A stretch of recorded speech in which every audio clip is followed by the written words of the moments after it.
नाही नाही, सगळे 4 वाजेस्तोच चालवायचं. चला. अध्यक्ष महोदय, विरोधी पक्षाच्या वतीने मांडलेल्या 293च्या प्रस्तावावरती बोलण्यासाठी नंबर खाली जाईल. नंबर खाली जाईल पण. अध्यक्ष महोदय, मी हे मुद्दामून महाराष्ट्राच्या निदर्शनास आणू इच्छितोय की गेले अनेक वर्ष सभागृहात असताना आणि त्यातले अनेक वर्ष आजचे सत्ताधारी विरोधी बाकावर असताना अंतिम आठवड्याचं जे काही महत्व असायचं ते आम्हाला इथे बसलेल्या मिनिस्टर्सवरनं दिसायचं. अध्यक्ष महोदय, ते लाईनीत सगळे मंत्री बसलेले असायचे. मुख्यमंत्री तिथे, तेव्हाचे आमच्याबरोबरचे उपमुख्यमंत्री अजितदादा, छगन भुजबळ साहेब, विखे पाटील साहेब, असे लाईनीत सगळे बसलेले असायचे. आणि विरोधी पक्षाचा प्रस्ताव हा 7 वाजता 8 वाजता चंद्रकांत दादा कधी आलाच नाही. म्हणजे तेव्हाच्या विरोधी पक्षाची एवढी दहशत होती. आणि आमचे सन्माननीय पार्लमेंटरी पॉलिटिक्सला, पार्लमेंटरी रूल्स प्रोसिडिंग्सला महत्व देणारे दिलीप वळसे पाटील साहेब वरती बसलेले असायचे. त्यांच्याकडे गेले तुम्ही सगळे की बरोबर सेटिंग फिट व्हायचं. दुपारी 2 वाजताच विरोधी पक्षनेत्याचा प्रस्ताव यायचा, म्हणजे तो 293 दरवेळेस. आणि मग तेव्हा खडसे साहेबांचं भाषण 1.5 तास आणि देवेंद्र भाऊंचं भाषण 1.5 तास. हे जेव्हा उठायचे आमचे मुनगंटीवर साहेब, त्यांचं भाषण 1.5 तास. आशिष उठायचे, शेलार साहेब उठायचे, भाषण 1.5 तास. कोणाची बोलण्याची हिंमतच नसायची. म्हणजे खरं तर मी नेहमी गुप्त चर्चेत असं नेहमी म्हणतो, म्हणजे कॉन्फिडेन्शियल आहे, ऑन रेकॉर्ड नाही. आता येऊ द्या ना, आता काय फरक पडतोय. तेव्हा मला मी शिव्या पण खाल्ल्यात त्याच्यावर की तुम्हाला इतकी बोलण्याची संधी दिली आमच्या लोकांनी की तुमची बुद्धिमत्ता महाराष्ट्रासमोर आणून ठेवली. असं वागणं जर तेव्हाच्या अध्यक्षांचं असतं तर कदाचित आम्ही सत्तेतनं बाहेरच गेलो नसतो. नाही, हा अपमान नाही. त्यांच्या पार्लमेंटरी प्रोसिजरवर त्यांचा किती प्रचंड विश्वास होता. आणि मी खुर्चीवर बसल्यानंतर डाव्या बाजूकडे जास्त लक्ष दिलं पाहिजे आणि उजवा कान बंद केला पाहिजे. हे त्यांचं जे मेथॉडॉलॉजी होती त्यांनी पूर्ण आत्मसात केली होती. पण आज तुम्ही हेतुपूर्वक, मी म्हणत नाही, मी हेतुपूर्वक असं म्हणत नाही शेलार साहेब, पण आमचा प्रत्येक प्रस्ताव 8 नंतर आम्ही काय पाप केलं. आज तुम्ही मैत्री खात्यात इथे आलात, हे पहिल्यांदा मी बघितलं अनेक वर्षानंतर की संसदीय कामकाज मंत्री संवाद साधतायत. मी ते आपले इंदापूरचे हर्षवर्धन पाटील काय धावपळ करायचे हो. सरळ झालं की असे ते अंगात टाकत तिथे लगेच तुम्ही त्यांच्या मागणं लगेच तिथे बैठक सेटलमेंट. आता तर काही असं दिसतच नाही चित्र. प्रकाश मेहता संसदीय कामकाज मंत्री, मी अनेक वर्ष त्यांना 14 नंबरच्या केबिनमध्येच जेवताना बघायचो. म्हणलं क्यों, अरे दोस्ती रखना चाहिए ना. आता तुम्हाला काय दोस्ती बिस्ती काय गरजच वाटत नाही. आज यावेळेस पहिल्यांदा आम्ही बघितलं. नाही नाही साहेब, माझे साहेब माझी चुकी, ते मुनगे साहेब तुमच्या मनात, ते साहेब तुमच्या मनातलं दुःख मी समजू शकतो, पण त्याच्यावरती मी काही करू शकत नाही. तुमच्या मनातलं दुःख समजतंय, पण काय करणार मी साहेब, मी पामर आहे. या पामराने काय करावे. तर आज पहिल्यांदा एक दूत आमच्याकडे आला, त्या दूताने चर्चा केली आणि मी हट्टाला होतो, पण दूताचं असं हसणं आणि मग असं कन्व्हिन्सिंगली बोलणं ते माझ्या मनाला एवढं भावलं की मी उठून उभा राहिलो आणि भाषणच करायला सुरुवात केली. पण चंद्रकांत दादा, हे वागणं बरोबर. You are purposely killing the opposition. तुम्ही मुद्दा, म्हणजे माझा वाईट वाटून घेऊ नका, पण दादा खरं पॉलिटिकली सांगा, वाजलेत 10:30 9:30, सगळ्या हेडलाईन्स गेल्या, शेवटचं 10चं बातमीपत्र एबीपीचं ते पण गेलं. नाही एक मिनिट, हे कोण छापणार आहे आमचं उद्या, कुठे येणार आहे लिहून. नाही असं हो साहेब, आम्ही तुम्हाला बोलताना बघितलंय हो साहेब, आणि कशा हेडलाईन खेचलेत तुम्ही, आम्ही सगळं बघितलंय ना साहेब. मी साक्षी, असं आहे की मी पहिल्यांदा आलो असतो आणि काहीच माहित नसतं तर ठीक आहे, मी साक्षीदार आहे ना तुमचे आरोप. त्याच्यामुळे अध्यक्ष महोदय, हा असं वातावरण पण या सभागृहात नाही. म्हणजे आता मला हे बरं वाटतं की आपण हसत खेळत बोलतोय, नाही तर इतकी द्वेषभावना वाढली आहे मुनगंटीवर साहेब की विरोधी पक्षाशी बोलणं किंवा असं एकत्र बसणं हे काय म्हणजे दुरापास्त झालंय. म्हणजे मला अजूनही आठवतं, सध्या एकमेकात प्रेम वाढले आता.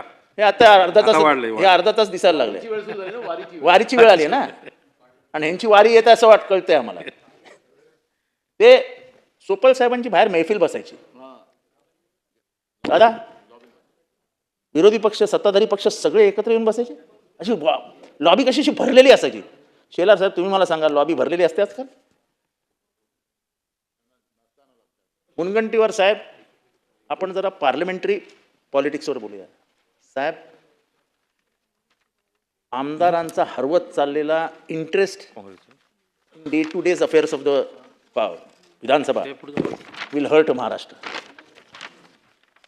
हे आपल्याला आज बरं वाटतंय, संख्या आपली जास्त आहे झालं. पाशवी बहुमताच्या जोरावर पाशवी बलात्कार केले तरी काय हरकत नाही, पण ह्याच्याने महाराष्ट्राचं नुकसान होतं. विरोधी पक्षांना जेवढे तुम्ही पायाखाली दाबायला जाल तेवढा फटका तुम्हाला बसणार आहे. त्या मुद्दे आमचे नाही निघत ना, मुद्दे महाराष्ट्राचे निघतात. आणि तेही तुम्ही जर आम्हाला काढू देणार नसाल तर एंड ऑफ पार्लमेंटरी पॉलिटिक्स.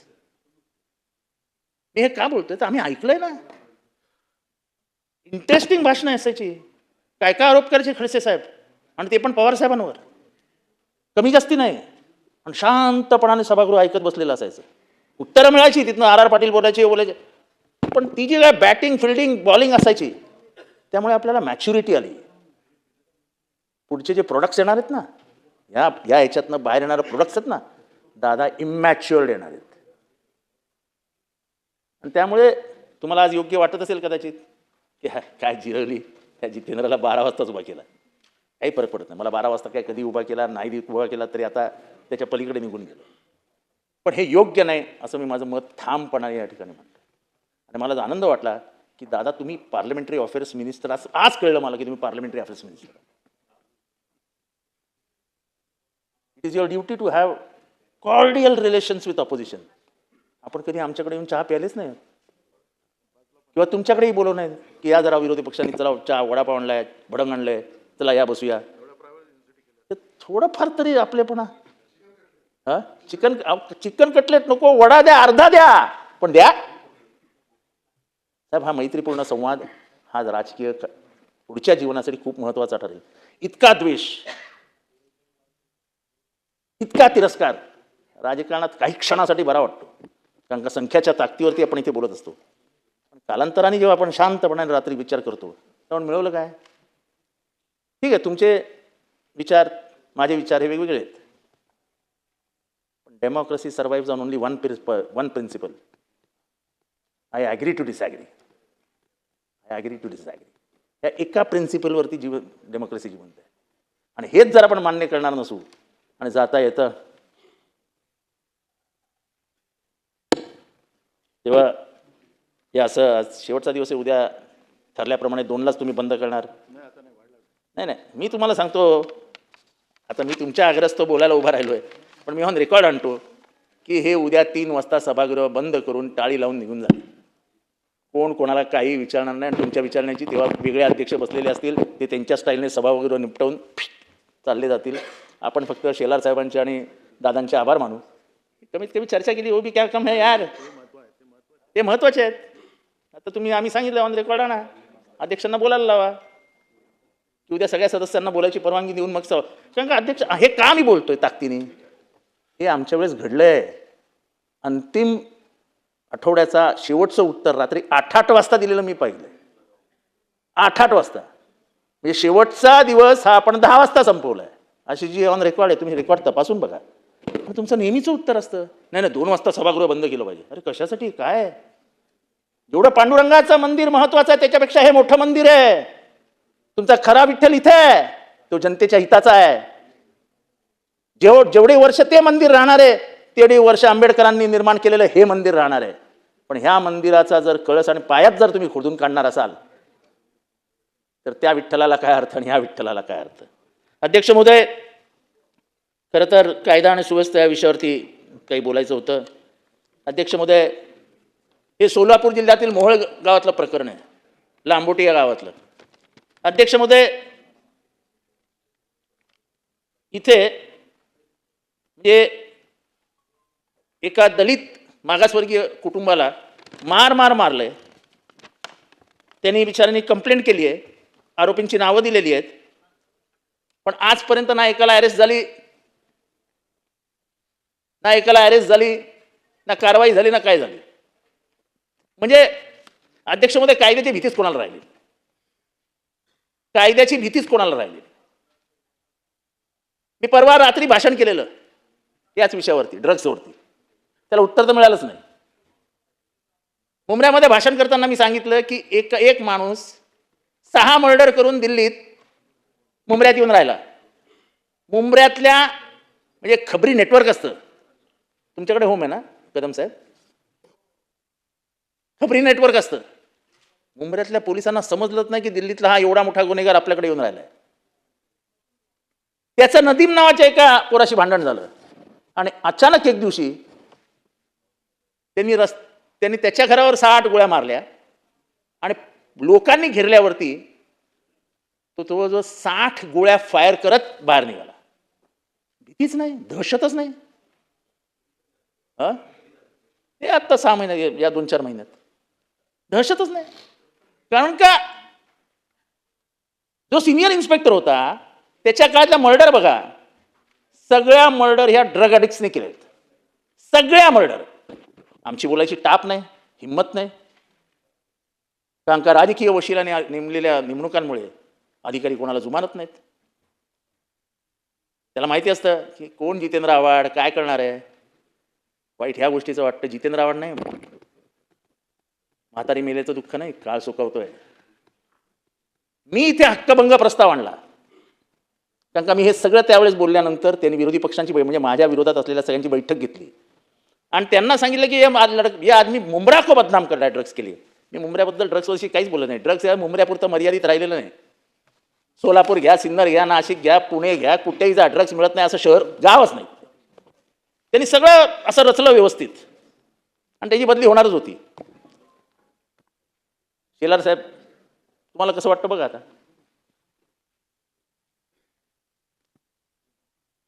त्याला काल त्याची बदली झाली. हक्कभंगाचा प्रस्ताव पेंडिंग आहे, स्वीकारला अध्यक्षांनी असं मला म्हणालेत, माहित नाही. त्याला काल क्राईम युनिट 1चा इन्चार्ज केला. म्हणजे एक आमदार, मी पॉइंट ऑफ प्रॉपर्टीवर आहे, आमदार जे विधानसभेत बोलतो ते सत्य बोलतो असं मानलं जातं. आता मी मानत नाही, का आम्हाला काही किंमतच नाही. आम्ही बोललो काय, नाही बोललो काय, विचारायचं नाही म्हटल्यावर प्रश्न येतो कुठे. ही दादा, तुम्ही पार्लमेंटरी अफेअर्स मिनिस्टर आहात, तुम्ही याचं गांभीर्य ओळखा की त्याच्यावर हक्कभंग प्रस्ताव चालू आहे. एक आमदारांनी गंभीर आरोप केले आहेत. मग एक काम करा ना, जिथे तुमचे बीजेपीचे आणि शिवसेनेचे आणि राष्ट्रवादीचे आमदार नाहीत तिथल्या पोलीस इन्स्पेक्टरला, अरे तू MLAच आहेस असं म्हणून सांगून टाका, तूच राजकारण सांभाळ तिथलं. साहेब, लाख मतांनी निवडून आले, लाख मतांनी. त्याचा दुराभिमान नाही मला, पण लोकांचा तेवढा विश्वास आहे ना माझ्यावर. आणि एक इन्स्पेक्टर स्वतःच्या जीवावरती राजकारण करत मला धमकावण्याचा प्रयत्न करतो, माझा राजकीय प्रतिस्पर्धी बनण्याचा प्रयत्न करतो, ज्याला मी विचारत पण नाही. आणि त्याला तुम्ही हक्कभंग प्रस्ताव असताना कमिशनर क्राईमचा इन्चार्ज बनवतो. म्हणजे मुंबऱ्यात तो त्रास कमी दिला आहे, आता क्राईमचा इन्चार्ज बन. साहेब, माझ्यावर म्हणजे काल मी पवार साहेबांना आणि ह्यांना पण सांगितलं, साहेब त्या इन्स्पेक्टरनी माझ्यावरती पॉस्कोची केस टाकली, खोटी पॉस्को. त्या इन्स्पेक्टरनी माझ्यावरती खोटी विनयभंगाची केस टाकली. मी कधीही रडलो नाही, काही फरक पडत नाही. काय असल्या केसेस कोर्टात गेलं की जजच सांगतो हॉरिबल हॉरिबल आणि देतो फेकून. पण म्हणजे तुम्ही पोलिसी राज आणतात असं मी जेव्हा बाहेर बोलतो ते काय चुकीचं बोलतो मी. You are destroying the democratic ethics of this state. This state has never behaved in this way. मला अजूनही आठवतं, मी लहान होतो जेव्हा 93 साली पहिल्यांदा गोपीनाथ मुंडे साहेबांनी पवार साहेबांवर आरोप केला, तेव्हा रात्री 3 वाजता पोलिसांची बैठक घेऊन the entire security of Gopinath Munde was raised bye X%. असं नाही म्हणाले, अरे माझ्यावर आरोप केले ते सगळी सिक्युरिटी गार्ड रे. हा महाराष्ट्र सगळ्याच होता, सगळ्यांना समजून घेणारा. म्हणजे तेव्हा तर काय आरोपाच्या सगळ्या सीमा पार झाल्या होत्या. पण कटुता म्हणजे सकाळी आरोप केल्यानंतर संध्याकाळी ऊस कामगारांच्या प्रश्नावरती तेच पवार साहेब, तेच गोपीनाथ मुंडे हसत हसत बाजूला बसून रात्री 1 वाजता निर्णय दिला आणि त्या ऊसतोड कामगारांचा प्रश्न सोडवला. हा माझा महाराष्ट्र. कुठे नेऊन ठेवला तो महाराष्ट्र. मी निषेध नोंदवतो इथे, निषेध. की दुसरा कोण पोलीस ऑफिसर मिळाला नाही तुम्हाला? मुद्दामून अधिवेशन चालू असताना एखाद्या आमदाराच्या जखमेवरती मीठ सोडण्याचं काम जर प्रशासन करत असेल तर सरकारने त्याची काळजी घ्यायला हवी. मी तुमच्याबरोबर नाही आहे, तुमच्या विचारांचा विरोधक आहे, म्हणून याच्या जखमेवर मीठ सोड रे आणि थोडासा नंतर पेट्रोल पण टाक.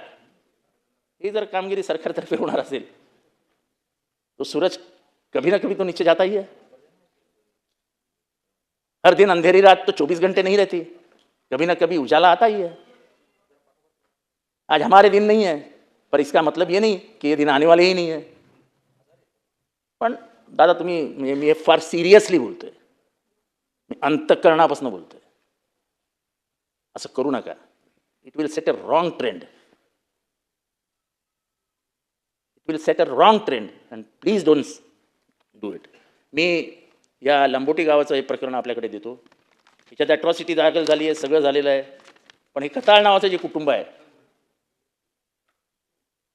कोण लिहून कोण घेते? मंत्री कोण लिहिताना दिसत नाही, कोणाचंच पेन हालत नाही.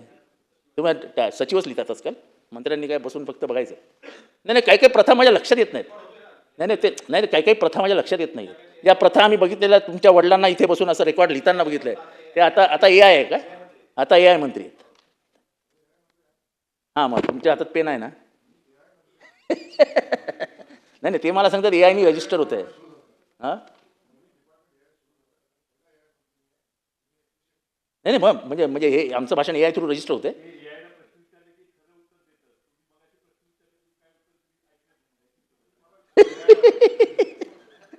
तेव्हा म्हणजे आम्हाला दादा हेच जे आहे ना, आम्हाला सवय होती ना की इथे बसून RR असो, RR पाटील साहेब असो किंवा मागचे मंत्री असो, असे बसून ते लिहायचे की नाही लिहायचे मला माहीत नाही, पण कमीत कमी असे पेन फिरवताना तरी दिसायचे. आता तर पेन पण दिसत नाही कोणाच्या हातात. हां, तुझ्या हातात आहे, तुमच्या हातात आहे, सॉरी. हां, ते आता ते तुम्ही तरुण मंत्री आहात, जेनझी आहात तुम्ही. Yogesh Kadam is a Gen Z, त्यामुळे कदाचित ते यूट्यूब आणि social media you are aware of all the fact. हां, नाही Gen he is Gen Z, one grade about and a smart guy, so probably he more thinks more about AI. मराठीत काय? मराठी म्हणजे इंग्रजी माध्यमातली पोरं जेनझी असतात, मराठी माध्यमातली नसतात? नाही, सॉरी तुला जेनझीचा अर्थ चला समजला नाही. विषयावर चर्चा. तर हे आरोपी आहेत प्रथमेश खताळ, अरुण खताळ, प्रणव खताळ, कविता खताळ, श्रेया खताळ, जनाबाई खताळ. हे त्या गावामध्ये उघडपणाने दहशत करत फिरत आहेत. ॲट्रॉसिटीचा गुन्हा आहे. कुठल्या लॉ अँड ऑर्डरच्या गोष्टी आपण करतोय? मगाशी आमच्या आधीच्या वक्त्यांनी रोहित पवार यांनी यादीच वाटली महिलांवर होणारे गुन्हे. म्हणजे मला ना भीती वाटते. महाराष्ट्रामध्ये लहान पोरं गायब होण्याची हे फार वाढली आहे. ती पोरं जातात कुठे हो? म्हणजे मला माहित नाही एप्स्टीन फाईल कोणी डीपमध्ये जाऊन वाचली आहे का? एप्स्टीन फाईलमध्ये एक एपिसोड असा आहे की तिथे जे मोठे मोठे लोक जेवायला जायची त्याच्या त्या आयलंडवरती, त्यांना लहान पोरांच्या मांसाचं पॅटीस खायला दिलं जायचं. त्याच्यातली एक थिअरी अशी आहे की तुम्ही लहान पोरांना खूप घाबरून ठेवा आणि ते जेव्हा घाबरतात तेव्हा त्यांच्या बॉडीमध्ये जे केमिकल तयार होतं ते केमिकल जर तुम्ही 50 वर्षाच्या वयाच्या पुरुषांना महिलांना दिलं तर त्यांचा एज कमी होण्याचा हे असतं. एप्स्टीनच्याकडे असे अनेक प्रकार घडले. इट्स ऑन रेकॉर्ड, मी माझं काही बोलत नाही. एप्स्टीन फाईल्समधला हा पेपर आहे. म्हणजे अशी लहान पोरं महाराष्ट्रातनं गायब होतात म्हणजे असं हे काही चांगलं नाही आहे. कुठे जातं त्याचा तपास लागलाच पाहिजे. म्हणजे खरात कुठे गेलं कळलंच नाही. फाईलच पण एप्स्टीन फाईल. खरातच्या एप्स्टीन फाईलचं झालं काय? कुठे गेली फाईल? कुठे गेले ते इतके बलात्कार? जे ते पहिले 8 दिवस तर नुसतं खरात आता फाशीलाच जाणार. खरातची केस फास्ट ट्रॅकवर काय येत नाही? कोणाची वाट बघताय? म्हणजे कायदा आणि सुव्यवस्थेची धुळदाण करून टाकली. पोलिसांना माहित नव्हतं खरातकडे काय चालतंय. मग त्यांनी तुम्हाला इन्फॉर्म का केलं नाही? अख्ख्या मंत्रिमंडळाला अंधारात का ठेवलं? जे लोक जायचे तिथे पॉलिटिकल त्यांना का कळवण्याचे की तुम्ही जाऊ नका तिथे असं असं घडतंय? पोलिसांना हे तर नव्हतं की राजकीय बदनाम होत्यात, होऊ द्या. हे खरात एप्स्टीनचा बाप आहे. चर्चाच नाही महाराष्ट्रात खरात बद्दल. आता तेरी बी चूप मेरी बी चूप. अध्यक्ष महोदय, हे दुसरं प्रकरण. किशोर सोपान देशमुख कल्याण पोलीस स्टेशनमध्ये प्रथम खबर 448/2026 भारतीय म्हणजे BNS 2023 कलम 118(2) म्हणजे पूर्वीचं 302 वगैरे वगैरे काय काय असतील ते नवीन कलम आपल्याला समजत पण नाही. KM हॉस्पिटलमध्ये पोरगा ऍडमिट आहे. साहेब हे त्याचं शेलार साहेब, हे त्याचे पाय. अध्यक्ष महोदय, हे त्याचे पाय. तरी निरोप गेलेला आहे. अध्यक्ष महोदय काय काळजी करू नका, जेवण मागून ठेवा, 3 वाजता मी खाली बसणार आहे. हे त्याचे पाय. आता तुम्ही हे पाय बघितल्यानंतर त्याला किती मारहाण झाली असेल याची कल्पना आपल्याला येईल. हे तुमच्याकडेच पाठवतो, त्याच्यावर आपलं रुलिंग द्या. पोलीस केस नोंदवायला तयार नाही, पोलीस ते सिरियसली घ्यायला तयार नाही. योगेशजी, मी आपल्याकडे पाठवतो कदम साहेब, हा अख्खा सेट तुमच्याकडे पाठवतो, वाचा. सगळं मान्य करा, पण गुन्हेगारांचं वाढलेलं वर्चस्व हे नंतर नंतर सत्तेला घातक ठरतं. त्याचं सर्वात मोठं उदाहरण म्हणजे Pablo Escobar. Nobody is greater than this, nobody is greater. पण असे छोट्या छोट्या प्रकरणांमध्ये छोटे छोटे गुन्हेगार जर बाप बनणार असतील आणि ते सत्तेलाच आव्हान देणार असतील तर मला वाटतं याचं प्रकरण मी आपल्याकडे पाठवतो. आपण गांभीर्याने अध्यक्षांच्या मार्फत आपल्याकडे पाठवतो. हे घ्या. बोला ते देतील. अध्यक्ष महोदय, मग अशी ते शिंगे प्रकरण निघालं, त्याच्यावर खूप काही बोलायचं होतं, पण आमचे मित्र धस साहेब बोलून गेले. पण उभ्या भारतात नाही, जगामध्ये आज महाराष्ट्राची लाज शर्मेने खाली गेली. मोठ्या अभिमानाने आपण सांगायचो की दुधाच्या धंद्यात महाराष्ट्राचा हात कोणी पकडूच शकत नाही. आणि अमेरिकन मार्केटशी आपण कॉम्प्रोमाइज केलं, ट्रेड डील साईन झालं, तर सर्वात मार खाईल तो दुधाचा धंदा. हा दुधाचा धंदा की त्याच्यामध्ये पाम तेल, काय ते शॅम्पू मांडलं पाहिजे हो. म्हणजे काय तो लोढा आणि तो शिंगे म्हणजे काय बाप असतील हो. काय टेक्नॉलॉजीची टीम असेल त्यांच्याकडे की शॅम्पू पाम तेल काय काय मिक्स करून दुधाची चव. हे पाप कुठे फेडायचं महाराष्ट्राने. किती पोरं बिचारी याच्यात सफर झाली असतील, याचा काहीतरी विचार करणार होता. पण कोण आहे हा शिंगे? म्हणजे उभ्या महाराष्ट्राने तुकाराम मुंडेंचे आभार मानायला पाहिजेत की कमीत कमी तुकाराम मुंडेंनी हिंमत तरी दाखवली महाराष्ट्रासमोर आणायची की हे घ्या, तुम्ही कुठलं दूध पिताय.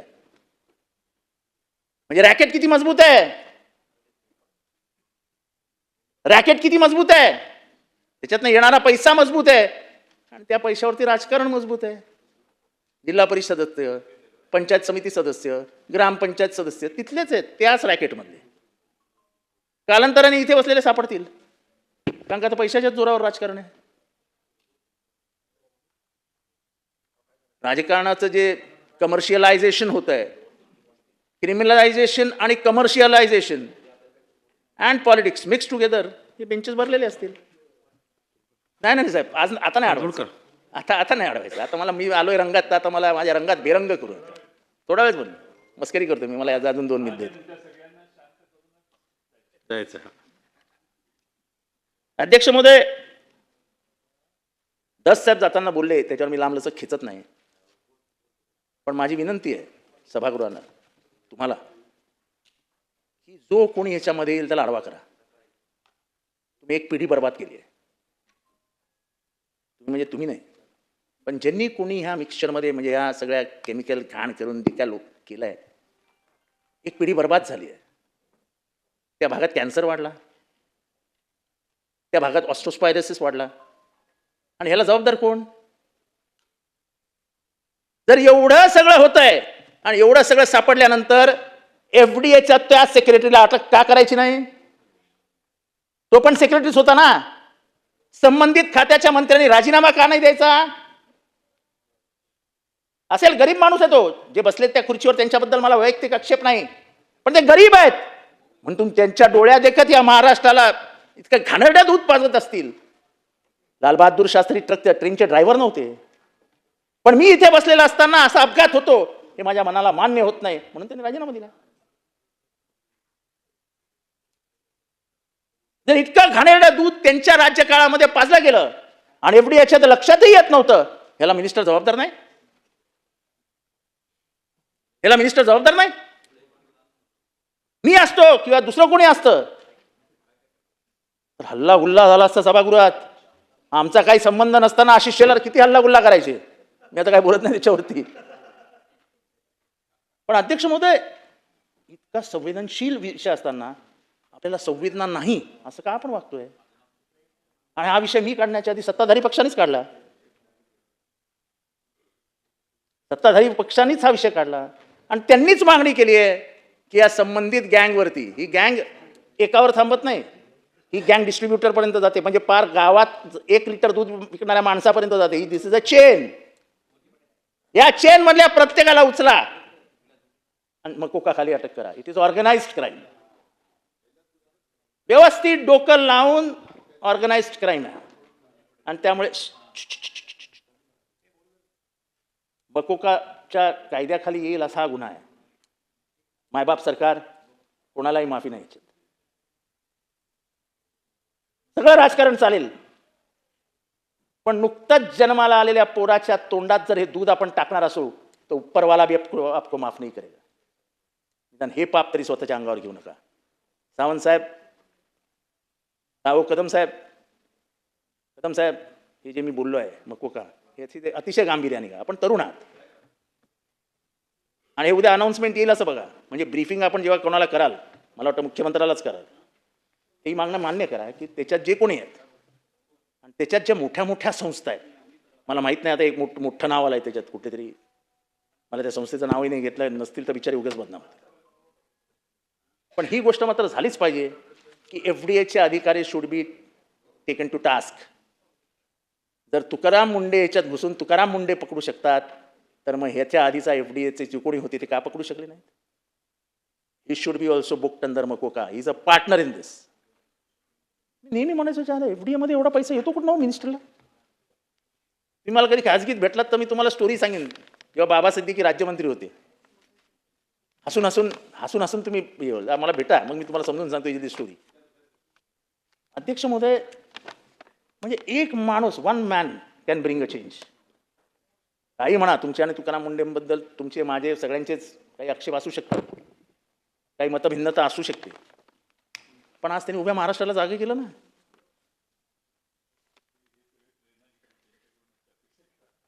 अदृश्य गॅलरीत बसलेले काही सेक्रेटरीज आहेत, हा खरं प्रेरणादायी व्यक्तिमत्व आहे. जास्त प्रेरणा घेऊ नका, सगळेच अडचणीत येतील. हे प्रेरणादायी व्यक्तिमत्व आहे. साहेब, गुटखा गुजरातमधनं आजही येतोय. उद्या जर मला खासगीत तुम्ही वेळ दिलात तर मी तुम्हाला नावासकट, आणि अगदी मला वेळ मिळाला तर उद्या रात्री किती वाजता कुठल्या नंबरचा ट्रेक सुरतमधनं निघणार आहे आणि तो किती वाजता टोल नाका पार करणार आहे हे पण मी तुम्हाला सांगेन. हा, राज्यमंत्री आहात, तुमचा पण राजीनामा मागायला पाहिजे. जिरवलंच का? आपल्याला काय क्लीन चिट फॅक्टरी आहे आपल्याकडे वॉशिंग मशीन असे म्हटल्यावरती काय आहे? मग मुनगंटीवार साहेब बोलले ना, सगळ्यांनाच मिठ्या मारून माझ्या आतमध्ये येतो. त्यामुळे काय तो त्याच्यात काय राजीनाम्याची अपेक्षा छे, ती तर बिलकुल नाही मला. फक्त प्रश्न एवढा आहे की एक मॉरल एथिक्स असतात. तुम्हालाही लहान पोरगा आहे घरात, फक्त कधी रात्री झोपताना एवढा विचार करा की माझ्या पोराला हे दूध पाजलं असतं. अरे ह्याच्यापेक्षा तर आपलं ती अमूलची डेअरी होती ना तुमच्या वडिलांच्या लहानपणी, म्हणजे माझ्या लहानपणी. म्हणजे रामदास कदम साहेबांच्या त्या अमूल डेअरीच्या, त्या अमूलच्या ह्याच्यावर, अमूल नाही काय आरेच्या त्या अशा पूर्वी टपऱ्या असायच्या, आणि मुंबईत दंगल झाली की पहिल्यांदा काय पेटवायचे माहिती आहे का? त्या टपऱ्या पेटवायच्या. ते दूध बरं यार. आणि का अमेरिकन मार्केटला वरती आपण टीका करतो की अमेरिकेशी ट्रेड डील झालं तर दुधाचा धंदा? अरे असं परवडेल आम्हाला अमेरिकेचं दूध, पण असलं दूध पाजू नका. अध्यक्ष महोदय, कदम साहेब आता ह्याच्याकडे लक्ष द्या. गेले 3 आठवडे बोंबलतोय कोठारी कंपाऊंड. एक्साईज मिनिस्टर कोण आहेत माहित नाही मला, पण एक साधा नियम आहे की अनधिकृत बांधकाम असेल तर तिथे वाईन बारचं, म्हणजे दारूचा लायसन्स देता येणार नाही. It's a return law. मग कोठारी कंपाऊंड अनधिकृत असताना 9 बार चालतात तिथे, 9 बार लायसन्सेस दिले कसे?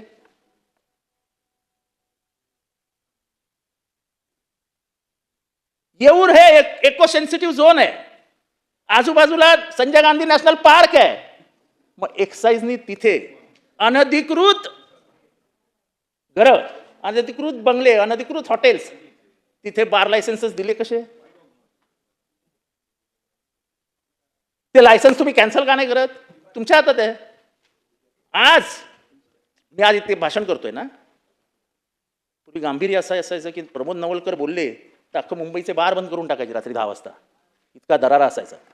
आता तर आपण भाषण करतोय तरी काय लाज नाही, पोलीसच सांगतात चला बिंदास हम लोग है.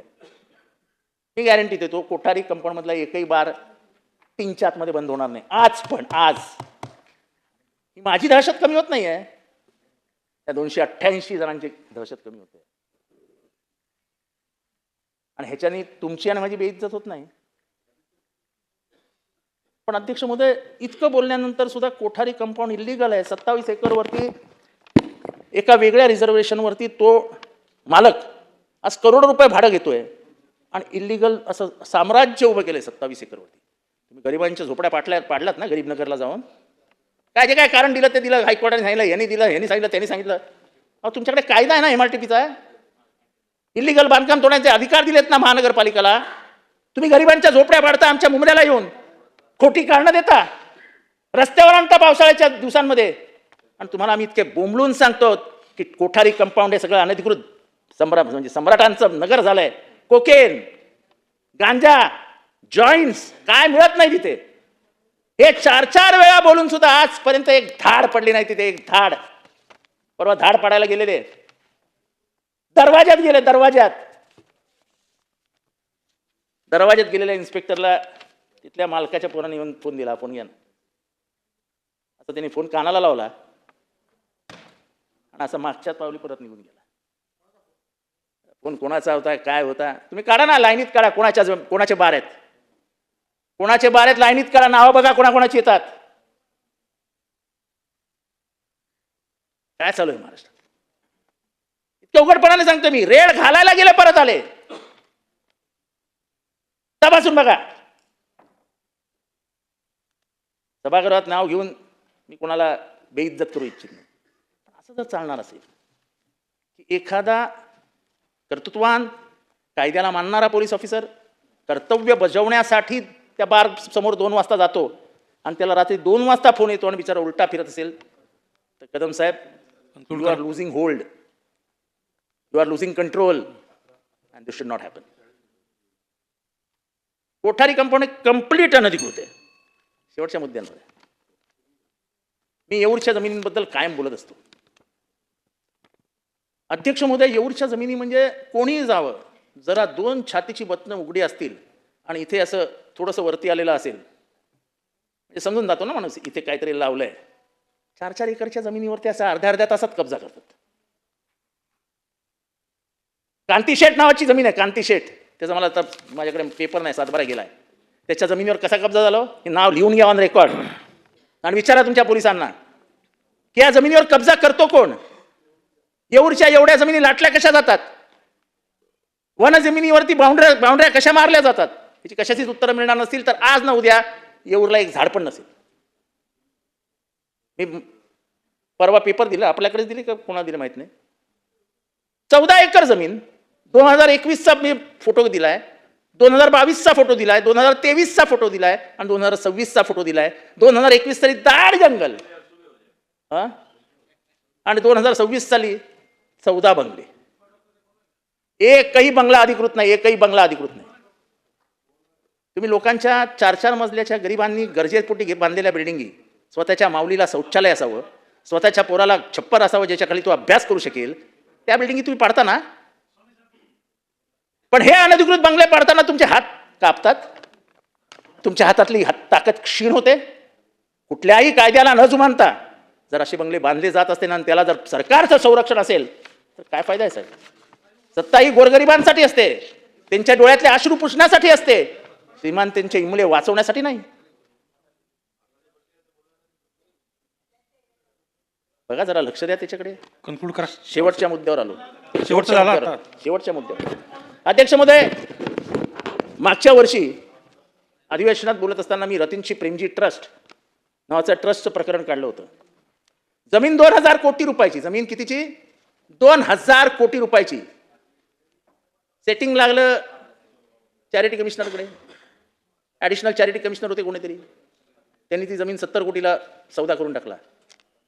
ते 70 कोटी रुपये ज्या कंपनीने दिले फेंकिन, ते चेकच बाउन्स झाले. हे घ्या, रतनची Premji trust, cheques bounced 7 cheques totalling to 67.55 crores bounced twice. अध्यक्ष महोदय, याच्यात EOWची इन्क्वायरी लागली. हे केसरिया जे कॅपिटल नावाचं कुठेतरी एक प्रायव्हेट कंपनी आहे. नाही काय नाही, फेनकिन नावाची अशी अचानक कंपनी तयार झाली. फेनकिन कंपनी तयार झाली. हे बघा आता त्यांचे चेक बघा. Amount 10 crore 30 October 2024 bounced. Amount 10 crore 15 November 2024 bounced. Amount 7.50 crores 30 November 2024 bounced. असे 20 चेक बाउन्स्ड. परत हे पण कागदपत्र आपल्याकडे पाठवतो कदम साहेब.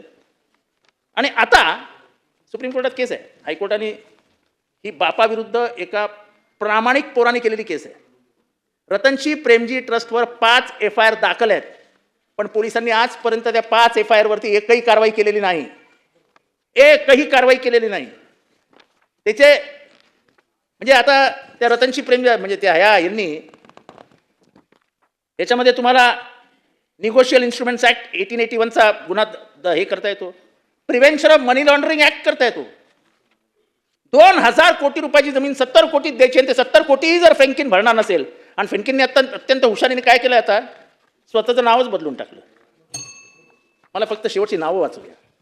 हे फेंकिन इन्फोटेकचे हे मालक बघा. फेनिल गिरीश भेडा, दीपक भेदा, गिरीश कुमार भेदा, लीना पटेल, दिनेश चंतीलाल चपलोट, अमित मनोज शहा, धर्मेश मनोज शहा, प्रवीण अनिल गाला, मुदित दिनेश चपलोट, परेश ठक्कर, दिलेश चंद्रकांत शहा.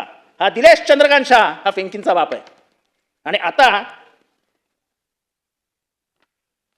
त्यांनी नाव, मला फक्त नाव द्यायचं त्यांचं. EOW मधनं वगैरे सगळीकडनं आपल्याला सुटका व्हावी यासाठी आता फेंकिनचं नावच बदलत टाकलं. आता आम्ही जेव्हा गेलो तेव्हा आम्हाला EOWने सांगितलं की सुप्रीम कोर्टामध्ये केस आहे, काही करता येणार नाही. आणि त्याच EOWने ज्यांनी या जमिनीची व्हॅल्यू काढली की या जमिनीची किंमत 1400-1500 कोटी रुपये ऑफिशियल आहे, त्याला 5 वेळा इन्क्वायरीसाठी बोलवलं. डॉक्टर बाबासाहेब आंबेडकरांनी संविधानात सांगितलेलं, जर एक नियम तुम्ही जितेंद्र आव्हाडला लावला तर तोच नियम कदम साहेबांना पण लागेल. इथे तर कदम साहेबांना वेगळा नियम आणि जितेंद्र आव्हाडला वेगळा नियम. जितेंद्र आव्हाडला 5 वेळा इन्क्वायरीला बोलवा, पण कदम साहेबांना बोलवताना सांगा सुप्रीम कोर्टाची केस आहे, जितेंद्र काही करता येणार नाही. आणि I am a personal witness to it. ही सगळी कागदपत्र घेऊन मी पोलिसांकडे गेलो होतो. तुम्ही कसं काय नाव बदलू शकता जेव्हा तुमची फेंकिनची केस आणि फेंकिननी टाकलेली केस ही सुप्रीम कोर्टात चालू आहे, तर त्या सुप्रीम कोर्टात चालू असलेल्या केसमध्ये यांनी स्वतःचं नाव बदलून टाकलं फेंकिनचं. कारण का यांना पळायचा रूट काढायचा होता.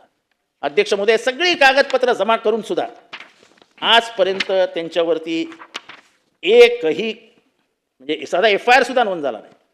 ठीक आहे, आम्ही आमचं नाही वाचवत आहे. 2000 कोटीचं नुकसान होणार आहे ते महाराष्ट्र राज्याचं होणार आहे. 70 कोटीला जर 2000 कोटी रुपयाची जमीन खाणार असतील तर त्यांच्या काय बापाची जमीन आहे? आणि आपल्या उघड्या डोळ्याने आपण चोरी पाहत बसणार आहोत. म्हणून साहेब, मी हे पेपर सगळे तुमच्याकडे देतो. हे सगळं तेरी बी चूप मेरी बी चूप हात मिळवणी आहे. कदम साहेब, हे पेपर गांभीर्याने वाचा. याच्यात सगळे डिटेल्स आहेत. एकही डिटेल नाही जी लपवलेली आहे. फेंकिन इज अ फ्रॉड. म्हणजे आता नवीन त्यांनी काहीतरी नाव दिलं, डेलाइट का काहीतरी नाव दिलं, ते मला सगळं सापडत नाही इथं नेमकं. कन्क्लूड करा. तुम्ही मला बेल वाजवलीत ना, त्यामुळे माझं असं लक्ष डायव्हर्ट झालं की सगळं गेलं. अध्यक्ष महोदय, ही मोठी केस आहे. त्याच्यात वाईट काय वाटतं? जेव्हा मी पहिल्यांदा जेव्हा केस मांडली तेव्हा माननीय मुख्यमंत्री समोर बसलेले होते आणि माननीय मुख्यमंत्र्यांनी उठून सांगितलं होतं की मला ह्याच्यामध्ये कनायवन्स दिसत आहे. माझ्या मताप्रमाणे ह्याच्यात चोरी झालेली मला दिसते आहे. मी स्वतः चॅरिटी कमिशनरला सांगेन आणि इन्क्वायरी लावीन. ह्या संपूर्ण प्रकरणामध्ये ट्रस्ट बरखास्त झाली पाहिजे. ह्याच्यावर ॲडमिनिस्ट्रेटर बसला पाहिजे. नाही बसला.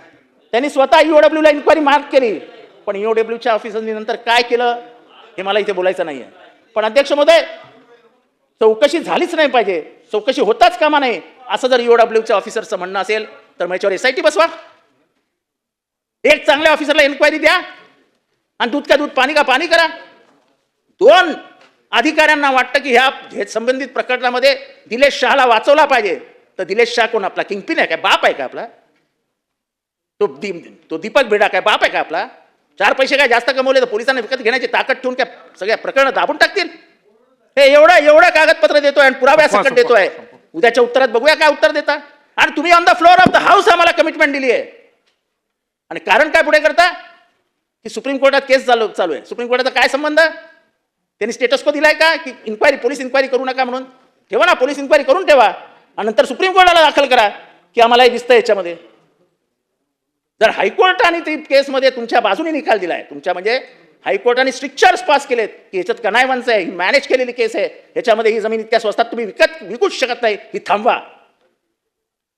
सर्वोच्च न्यायालयाने काही कारणास्तव ती केस चालू ठेवली आहे, पण त्याचा फायदा घेत नाव बदलायचं, डायरेक्टरची नाव बदलायची.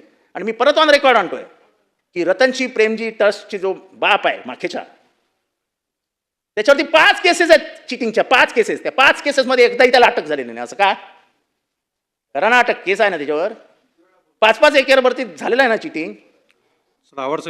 तेव्हा ह्या प्रकरण जे आणलेलं आहे आणि सगळीच प्रकरणं म्हणजे महाराणीचं प्रकरण असो, त्या कल्याणचं प्रकरण असो, हे सगळं प्रकरण आपण गांभीर्याने घ्याल आणि कमीत कमी उशिरा का होईना आम्हाला बोलायला संधी देतात. आम्ही एवढा आरडाओरड करून बोलतो आहोत, आम्हाला न्याय मिळेल अशी अपेक्षा बाळगतो. अध्यक्ष महोदय, खूप भूक लागली आता एवढं बोलून जातो. धन्यवाद. थँक्यू. चला बिल घेऊ आता.